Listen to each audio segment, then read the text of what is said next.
Hey guys, last week we talked about Adele Marie Mizell. This week, we're going to tell you a little bit about the monster in the house, aka Briggs Malone Mizell. And really why we're wanting to tell you guys these stories is so that you get a better picture on the abnormal life that we talk about in our intro, but really so you can hear that we're just trying to make it work as newish parents and people that are really trying to take hold of our careers. Enjoy! Perfect. Welcome to the Mizell Show. An inspiration for a new generation. Hi, I'm Alana Mizell, a loving mother of two, a devoted wife to Steven, and an entrepreneur helping women realize their dreams and potential. And I'm Steven Mizell, caring father of two, a devoted husband to Alana, and a driving force to help young men prepare for life after college football. And if that wasn't enough, we're a biracial couple. She was raised in the North, but I was raised in the South. The only thing normal about our lives, who am I kidding? It's never normal around here. Join us for the Mizell Show. Right now. And we're back. We're back. The Mizell Show in the house. You should probably cut that out. No, I'm not cutting it out. I'm feeling judgmental right now just because I'm turned at 6:45 and you're not. She's drinking her sleepy time tea right now. No, not only that, I am freezing. Girl's from Keene, New Hampshire. She's freezing. I just like stay cold, I feel like. I think you do stay cold. I feel like I stay cold. But you're kind of hot, though. Except when I'm... Bow chicka wow wow. Oh my Your face is starting red. Always does. Yes, it is. So last week, we're just going to move on forward. Last week, we talked about Adele Marie Mizell and just the struggle that we had to be blessed with her presence. Yes. And this week, we're going to talk about Briggs Malone. Briggs. So, many of you know we have two little ones. And we feel like we wanted to tell you guys about both of their stories and journeys. And, you know, sometimes we, as humans, because it's not just America, like we get caught up in the what you see on Instagram or what you see is posted. Alana does a great job of really letting everybody in. But it's still sometimes you see the picture like, oh, they got two kids. And it's just so cute and picture perfect. Let me like it. But it's, yeah, I feel like you can get a glimpse of somebody from one picture. But if you don't actually read like their bio or... even look at other pictures. Right, even look at more than one picture, then you don't really know the full scope. And a lot of people don't let you into the full scope. So that's what we're going to do. But we, the Mizell Show, we full disclosure. We let you know it. What is it? No cap? No. Is that what they call it? No cap. You're actually using the right context. Hey. Good job. Yeah. But so, going back to I it. just got brownie points. Brownie points from the players. All the boys. It's Dale calls from the boys. So going back to it, though, we discussed the last episode about we went straight in with Adele. 6 months into our marriage, we were talking about having a child, like pretty quick, trying, taking the gloves off. They say. So, no cap, gloves off.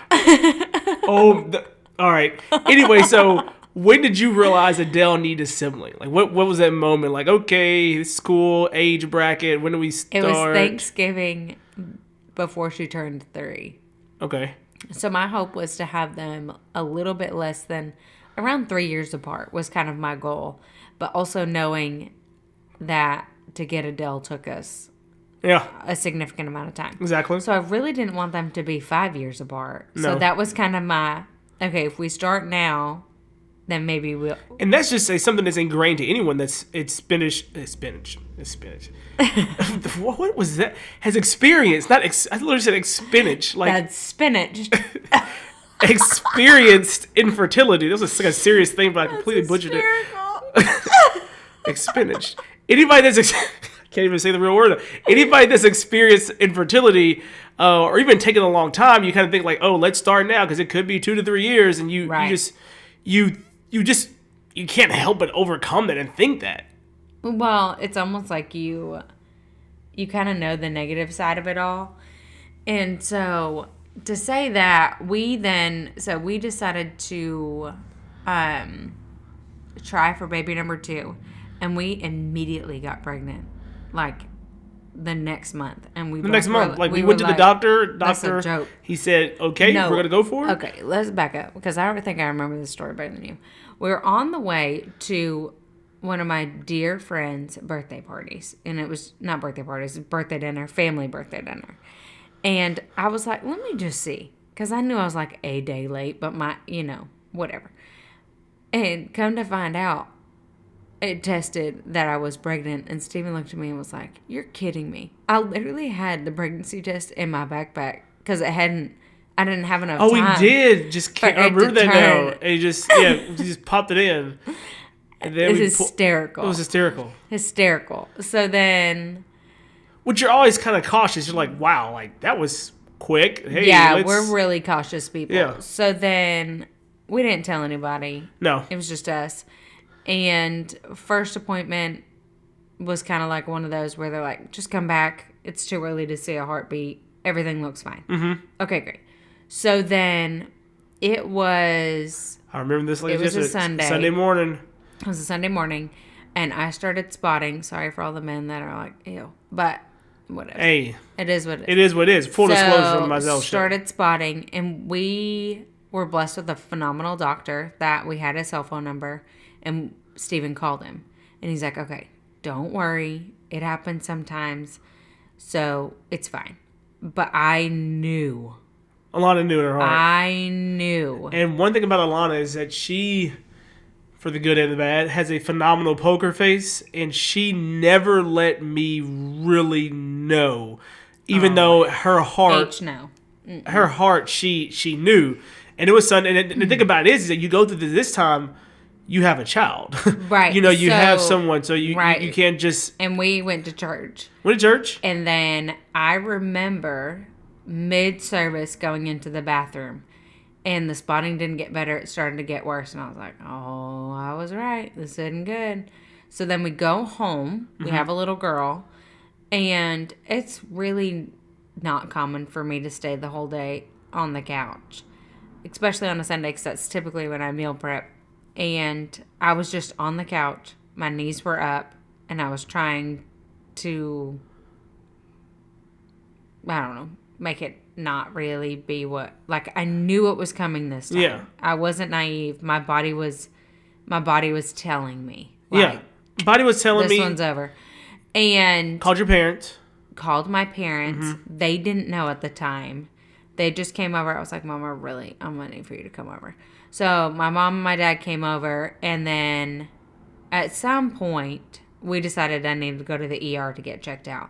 Let me tell you something. When you go to the ER to get checked out to see if you've miscarried, they pretty much go, maybe, maybe not. Yeah, they never want to give you these. And then also, as you know, with every ER, it's not every ER, but it's a long wait. It's a process, and we were blessed to have Alana's parents here that were able to watch Adele. And it's you get pregnant and you're excited, but you don't tell people. But so you didn't have that conversation with her mom, like, hey, I need you to do this. What's going on? Like, oh, by the way, and it's a difficult conversation. Right. And luckily my parents they're not the parents that are like, well, why didn't you tell me? They very much appreciate how private I am at times, just because the suffering that we've been through. Yeah. But my body did take care of the miscarriage on its own. So I knew the whole time that was happening. So it was a different kind of miscarriage that time. So then we go to the doctor that following Monday, and they confirmed the miscarriage. And they were like, it's fine. You got pregnant real fast. Blah, blah, blah, blah, blah. And in my head, I'm like, yeah, so did I with Adele, before Adele, and I miscarried, and then it took a year and a half.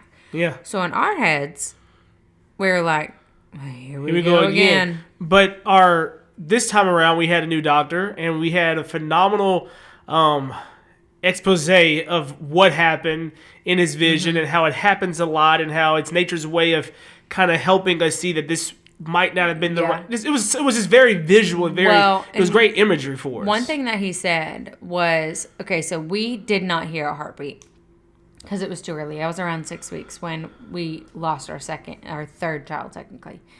And he explained to us that there was never a baby there. My body had created the environment for the child to live, but there was never actually a baby there. So that personally made me feel better because it wasn't like I had killed a child. Yeah.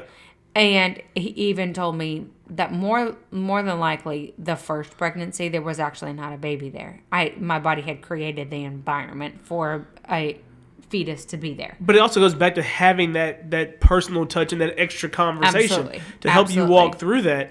And so with us, having Adele and then Briggs, well, the pregnancy happening so fast, we're like, okay, let's see how this goes. I don't think we even want to turn the corner to go to the fertility specialist just yet. No. And so we kind of just, we walked away like, all right, well, we'll keep praying and trying.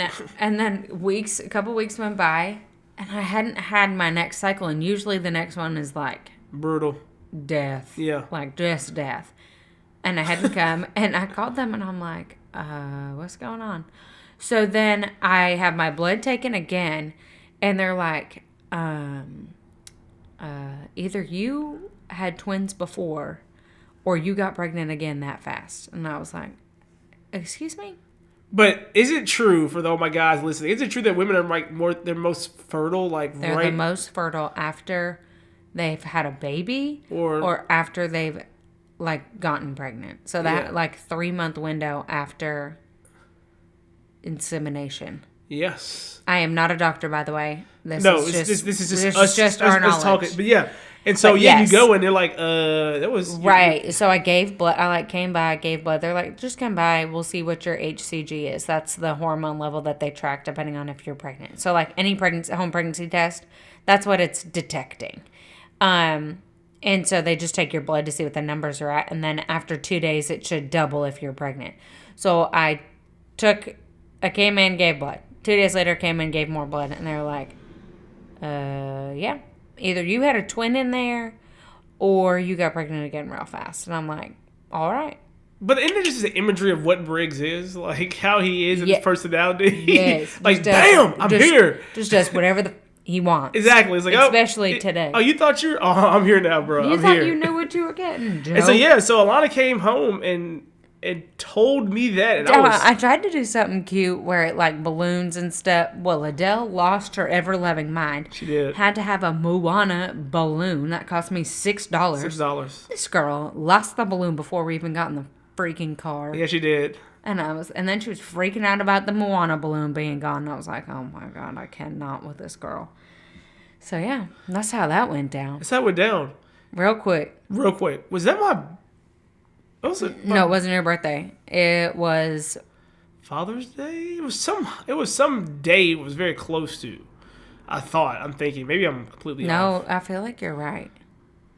Because you told me that, and you gave me a rowing machine the same day. It had to have been Father's Day. No, that would have been June. That doesn't make sense. No. Valentine's Day. Valentine's Day. Oh, it was our anniversary. It was our anniversary. Yeah. Yes. So for anniversary, she told me she was pregnant. She got me a rowing machine. It was quite a good one. That was a good one. That was a good one. So yes, Briggs. We're pregnant with Briggs. That now. guy. Yeah, so that guy. Even then, because I'm a high risk pregnancy with my losses, we're able to get the genetic testing. So we found out that he was a boy, and we didn't know. We didn't know. We had no idea. We thought that they were kidding. Yes. Legit thought they were kidding. We were in the lobby of because I was for sure that I was going to have another girl. Yes, it was a boy. We were like, "Are you serious?" And so, but from the jump, when we found out, okay, we're pregnant again, Alana went into this immediate, this will be a different pregnancy. And kudos to her in terms of the eating, the meal prep, having a child, a career, the whole gamut that comes with. It's different now. It's 2 at the time. I'm not going to say it's easy. 2 careers at the time. 2 careers. I'm not going to say it's easy when you don't have a child and you're working, but like to have a child, 2 careers, and you're trying to make sure you're and I was getting my master's. So the time that we got pregnant with Briggs, I was getting my master's. We actually said we were going to focus on your master's and wait on the whole kid thing. We paused. Yeah, joke. So I was getting my master's. I was full-time as the director of admissions. I had a toddler and was working with the company that I work full-time with now, Saint, which was then Mascara. What? Think about that for just a second. You had a lot going on. What were we thinking? I don't know. I don't know. Probably should have kept the gloves on a little bit longer. Do you guys ever have those moments that you just go, what? Yes. Let's run it back. Director of admissions. At the same time, Director of admissions, you were with the company that's now Saint Mascara. Yeah. You were doing master's classes that you weren't able to do any of that work until after Adele went to sleep. Correct. And you were, meal prepping and cooking and doing all the things. And working out. Yeah. And working out. But, so here's the thing. Yeah. I feel like there are just moments, and we've talked about this before, not on the podcast, but Steve and I have in like real life, about how there are moments that the Holy Spirit just like makes it abundantly clear on what your next move is. And neither one of us were like second guessing number 2. No, we were never second guessing, but I do feel the Holy Spirit will move you, and second guess, but also, sitting down here thinking about that makes me exhausted, but also gives makes me so tired. But I never thought about that when it was all happening. Yeah, we never thought about it, and we were just going, and it's something that you look back on like, how in the world did we have enough stamina? Clearly, we have enough common sense because we were running around, but we did it anyway. But like, how did you work through that? And so, fast forward, go through Briggs' pregnancy. You're rolling. Well, I finished my master's in August before I had him. Yeah, you walked across the stage. What was that? 7 months pregnant? 7 or 8, yeah. 7 months pregnant. Adele is overjoyed. So the difference between Adele's pregnancy and Briggs's, there's this photo, and it literally looks like a weight loss story. Because I gained 40 less pounds with Briggs than I did with Adele. Yes. Let me just tell all you girls that have not gotten pregnant before, you cannot eat the donuts. You cannot eat the donuts. You also cannot eat the chicken pot pie from Perkins. You can't eat chicken pot pie. You can't do it. You can't eat the full serving of Swanky's nachos. You can't. Your ankles will swell, and it will send you into preterm labor. But no, but that's something that you catered to, and so you when really people say you're it. eating for 2, yes, you might be, but remember that number 2 is real small. And it's not another adult in your body. And the number 2 also leaves you, and you're stuck with what you were eating for 2 for when the other one comes out. Right. And so Alana did a great job. That's hysterical. And it's one of the things that we went through this pregnancy. So as we get closer to it's Briggs' time, things that are different. The communication with our doctors. Alana's locked in on her goals. We've graduated, and she now has her master's degree and killing it with formerly Mascara and then Saint. Yeah. It's also creeping up on, the busy season for both of us in terms of the fall. And we're gearing towards a pregnancy. But as we got closer to Briggs' due date, some things happened. And things that happen sometimes when you can't really put your tongue on it, you can't think about it, but you look back like, wow, that happened. So leading up to Briggs' birth, we were experiencing things like, all right, this is a little bit different, but, we're going to roll with this. And I think the best story is the story of, did you go full term with Briggs, or you? I went past my due date. She went past her due date with Briggs. So for Adele, I was 3 weeks early because I had high blood pressure. Mm-hmm. Shocker. Because I ate Swanky's nachos, chicken pot pie, the whole thing. Yes. Yeah, that sodium intake. Yeah. Cute, not. I went past my due date. I was so mad.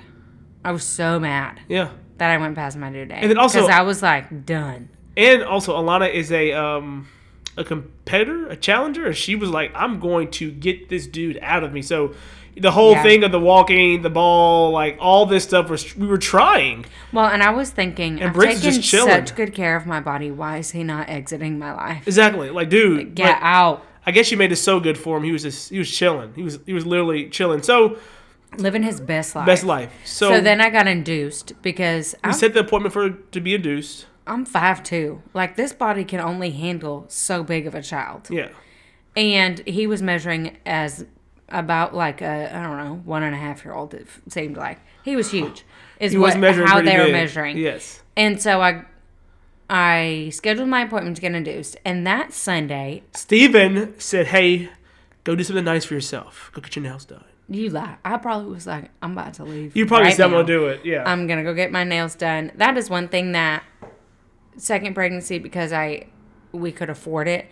I made sure that my hands and at least my feet were being taken care of, because there's just something about how much extra weight is on your joints. So don't hold back on getting pedicure. So I was in there getting a pedicure and a manicure because, I mean, of course, my nails have to look good for the nurses. And look good for the pictures you take. Of course. Insane when you think about it. So then I'm sitting down getting my nails done. The girl next to me is a labor and delivery nurse. She sees how insanely pregnant I am and is like, hey, when are you due? And I was like, today. Like, today's my due date. I'm like, I'm ready to go. And I was like, well, I'm getting induced on Tuesday if he doesn't come any earlier. She goes, oh, where? Well, it happened to be the same hospital that she worked at. And she says, I'm working that time. Maybe I'll be your nurse. And I come home being sassy face. She was sassy. She came home super sassy. Like, I don't want her to be my nurse. She said, sassy. I saw her hands. Her hands are too big. Yes. I don't want her to be my nurse. You told you want to be your nurse. Knowing good and well I was about to get an epidural and not feel a darn thing. But you were very sassy. And then on something else that we with our insurance, we're grateful for our insurance, but they changed the hospital. They did. So I was already so bitter. Yeah, she's been with the hospital. I thought I was going to get the nurse that I had with Adele, Had it all planned out. Controlling the environment like you've never seen in your life. Nope. So then delivery day comes, 7 a.m. She walks in the door. She walks in the door. We had to go the night before for all this pre-op stuff, soften cervix, all that fun stuff. Yeah. You don't even know. It was a long night. I was exhausted. Oh, I'm so sorry you were tired. I mean, I'm just, I was feeling what you were going through.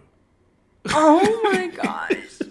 All the women just rolled their eyes at you. Okay. Remember, this is mainly a women-listened podcast. No, we got some guys representing. A couple.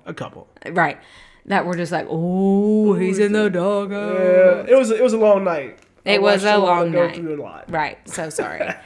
Stephen is a very compassionate husband, and he does genuinely feel a lot that I feel. Or he wants to fix it, and you can't really fix a delivery. So, just gotta sit there and take it. So she comes in, not only that, but I, as soon as they start Pitocin, I ask for epidural. Like it's a cheerleading here. You say Pitocin. I say epidural. Pitocin. Epidural. Pitocin. Epidural. Wow. Yeah, so she was all about the epidural life. All about it. And then that's the other thing about this time around. Last time your epidural didn't go as scheduled as you would like. No. So you were a little nervous about it. Had to prick me 5 times with the Adele. This kid, so they come in to do my epidural. And I'm going to show my age here. This kid comes in looking like Doogie Howser. Okay, I don't even know who that is either. You don't know who that is? No. What's the show right now? Like the really young doctor. Everybody's like, this kid is like special. Like the good doctor. The good doctor. But so he was the good doctor before the good doctor. Like Doogie Howser. But the good doctor can't see. He can see. The good doctor's not blind? No, I'm pretty sure that he is. No, he's not. I'm pretty sure he's got handicap. He's on the spectrum. But he's autistic. He's not blind. Oh, okay. Well, I haven't seen it. Okay, so I say all this. The guy comes in looking like he's 12. So he's young. But I'm looking the other way. I'm looking at Stephen, and they say, do you mind if a student gives you your epidural? And we both just said, sure. Do you know that I sell makeup? Not only do I sell makeup, but the makeup that I sell is 3D makeup, which allows you to highlight and contour your face in a super simple compact. As a mom, I could not survive without my simplified routine. Not only that, but it's exactly what you need. Exactly when you need it, all in one spot. Go ahead and check out Alana Mizell on Instagram or alanamizell.com to learn more.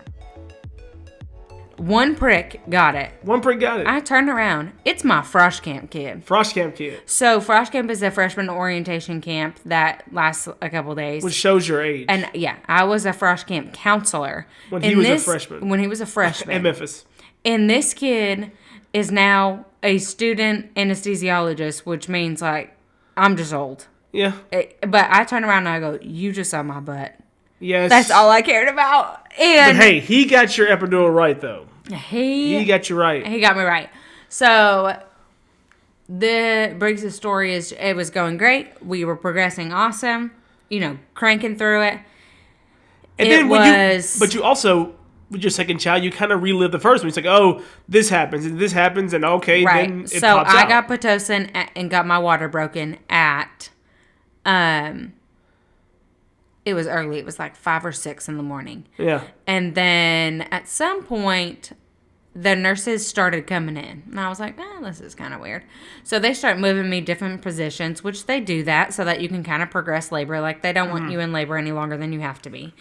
And then at some point, I could just tell that something wasn't right. And they put an oxygen mask over my mouth at one point. And then I see Steven's face start to panic. And I was like, well, this isn't good. Because they were trying to keep my blood pressure down to keep Briggs' blood pressure down. So then they have my doctor come in. And I was like, yet again, not good. So he comes in and he checks Briggs. And Briggs' umbilical cord was around his ear, which was pushing on his brain, causing his blood pressure to go up and down. So everything that I just said just made everybody panic, right? Yeah.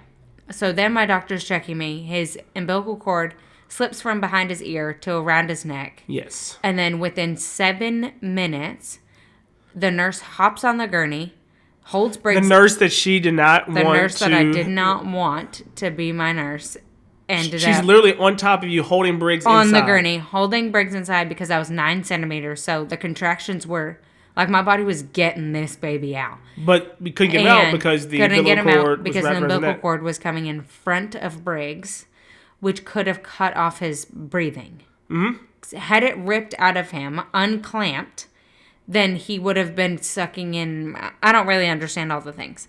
So then she hops on the gurney. They literally almost didn't have time to put the sheet over my body, my lovely, naked, pregnant body. And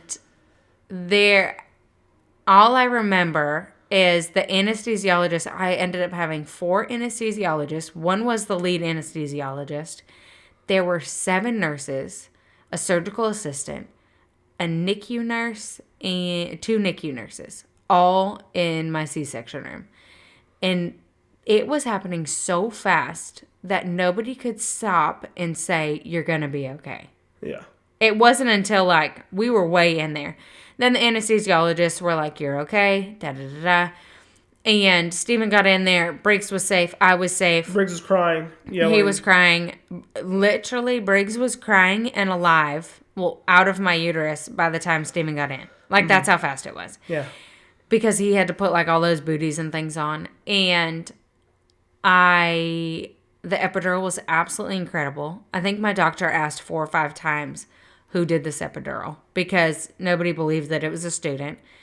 And then, so the time in between my C-section and being able to go up to my room took longer because my epidural was so good.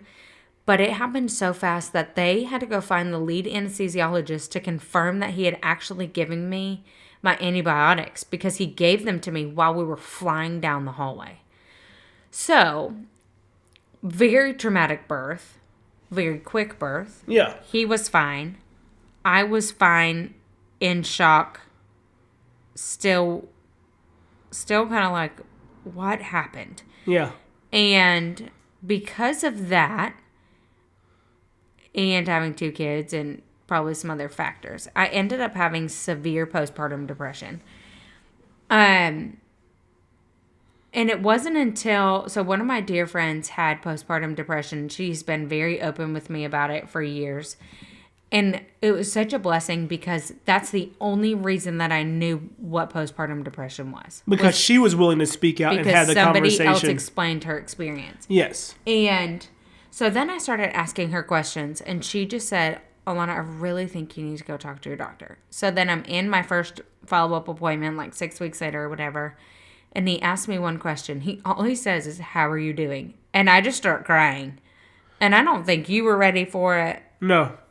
I don't think nobody was ready for it. No. I just started crying. Because you're still, you think that you're in that bliss stage of a 6-week-old and, you're holding them tight. But, like, going through what Alana had been through and what we had been through together, it was a lot. And the whole time you're also, trying to save face with your 3-year-old at the house and trying to help her know it's going to be okay. And you can't, neglect her. And that whole adjustment period with having 2, it's a lot. Yeah. And so then I got put on some medication. It didn't work. It actually gave me night terrors, making everything worse. But so we switched medications on and off for a while. Medications really weren't working. I ended up getting like all the things checked. Tried acupuncture. Was then working out probably more than my body was ready to work out. You went right back to the gym pretty. Ended up getting shin splints. It just wasn't pretty. Also, between all that, I had a career change. You did have a career. No, not yet. Oh, yeah, you did. Yeah, I did. Because that's how I got acupuncture. Yeah. You right.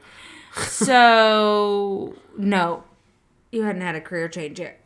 After all of that, luckily I had a boss at the time when it was time to go back to work that let me ease into going back to work, which, praise the Lord, because I don't know how I would have done it. And then at that time when I started back to work, I was having 7 or 8 panic attacks a day. But let's also go back to a quick blessing to talk about. You know, we talked about them on a couple of episodes, Gary and Kristen Graves. Yeah. Because we had what we thought a nanny at that time lined up. Mm-hmm. We were sitting pretty until, again, teacher-kids communication is very important. That person's dad had to call and say, hey, can y'all pay more? We're like, no, we can't pay more. So literally 2 days before, we were and we had her for months. We had locked in that for months. And I was on for 12 weeks. Like, it wasn't like a short notice or anything like that. And so Kristen ended up watching him. And Kristen has... She has 3. She has 3 kids. And she just took on another one for us. Like, no big deal. We did not expect that. It's also about just fostering relationships that you have from afar. We reached out to her, and she was able to watch Briggs for us.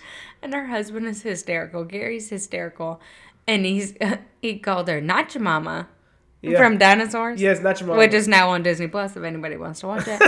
Anyway, so, and she was definitely a beacon in my postpartum depression. She just could kind of sense. She asked questions. She didn't make me feel shameful about my anxiety and my depression or me not being able to show up for things that she really wanted me to attend because I physically couldn't. And I think so at one point, Steven and I decided that I really needed to quit my full-time job to be able to focus on my mental health. And at that point, I wasn't to where I could actually see a therapist. And that probably sounds wild to people. But for me, thinking about going to a therapist, having to arrange for childcare for even that 1 hour, physically go to the therapist for an hour, like melt my brain out, all that, and then come back and try to take care of a child, it gave me massive anxiety at the time.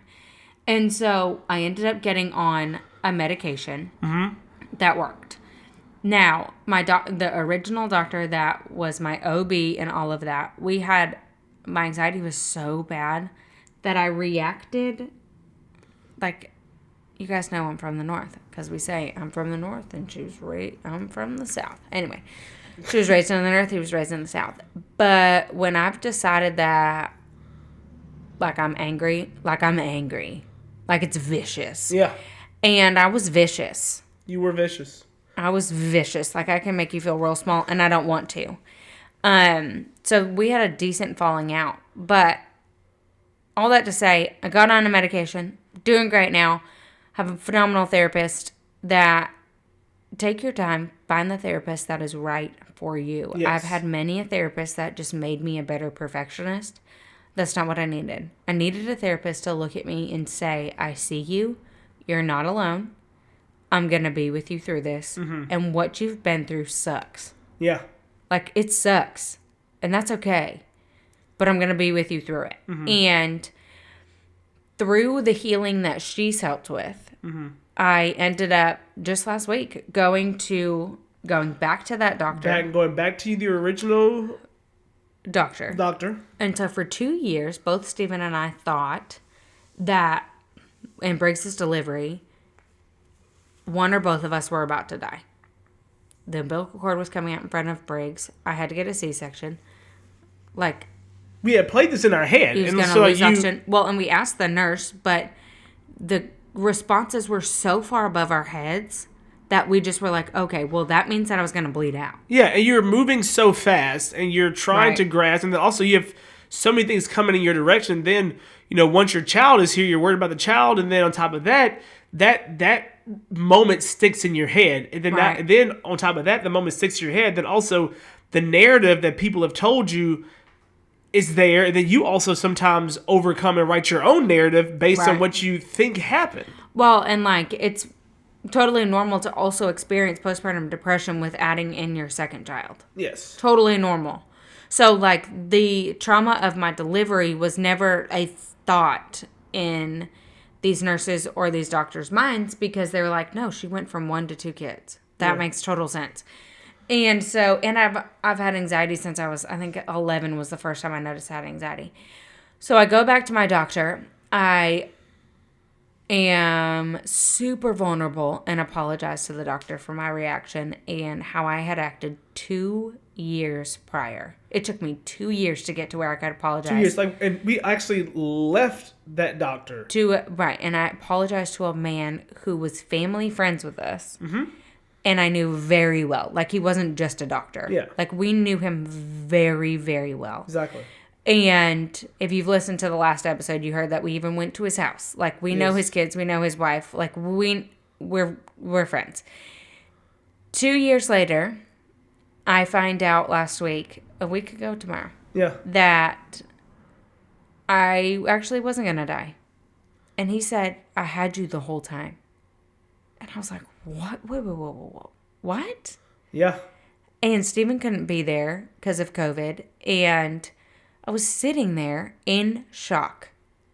Like, what do you mean? He goes, no, he would have just lost oxygen for a little while, but I would have had him. That's why I had 2 NICU nurses in there. And I just was like, what? Yeah. And so he apologized immensely for not realizing that that was a large part of my trauma. It wasn't the 2 kids. Because I have the best husband ever who, like, just was so attentive the whole time. It was the trauma of the delivery. Yeah. And of what we thought was the delivery. So for 2 years we have been living in this thought. Right. And the thought is real. Like, I mean, like, what it was if you repaint it, you retell it, it's vivid for the non-doctor to think this. I mean, you're rushed out of the room. The husband can't be there. You have like 15 million nurses in the room. All these things are happening fast. They tell you that umbilical cord might slip around his neck. Like, okay, he's going to choke and die. I mean, but all that's realistic. But until last week, when you were sitting there, what was your initial gut reaction when he said, no, we had you? I was in shock. Yeah. So I was in shock until Stephen came home. So Stephen comes home. Like, I think I was in fight or flight. So most people that have anxiety and depression can pretty much shove their anxiety and depression down to a point and then they break. Mm-hmm. So I knew I had to survive the rest of the day. Yeah. And I had to go get my kids. And I had to be present with them and get dinner going after I got them. Like, I could not break down. Mm-hmm. I didn't have the time. No. I know that sounds bad, but, like, I did not. Yeah. Stephen walks through the door and I lose it. Yeah. I'm literally over the stove just crying because there was so much shame in that moment. Like, well, why didn't I ask the question? Is it my fault? But what I realized, and I did actually an IGTV about this the day after, is number one, your anxiety and your depression is not your fault. It's a chemical imbalance in your brain. Mm-hmm. Like, it's not your fault. Let me say that again. Your anxiety and your depression is not your fault. Okay? The next thing is you're worth the work. Mm-hmm. So you're worth going back into the doctor and apologizing and being vulnerable with them. You're worth the therapist. You're worth the time.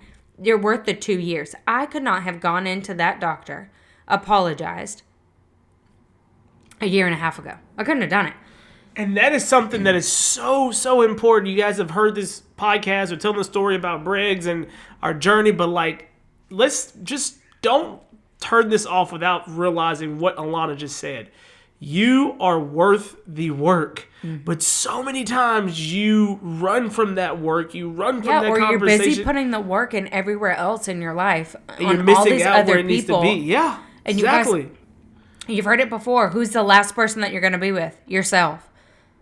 forever. And you're the one that is going to be yourself forever. So you have to know the value of your worth. So if you're not working on yourself and you're too busy working on everybody else, then you're going to be the one who's dead at the end of the road.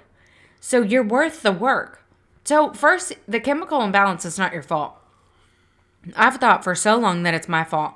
I thought everything that happened between Steven and I and all the pressure that I put on him, pressure I've put on my kids and things like that because of my anxiety, depression was shame, shame, shame, shame, shame.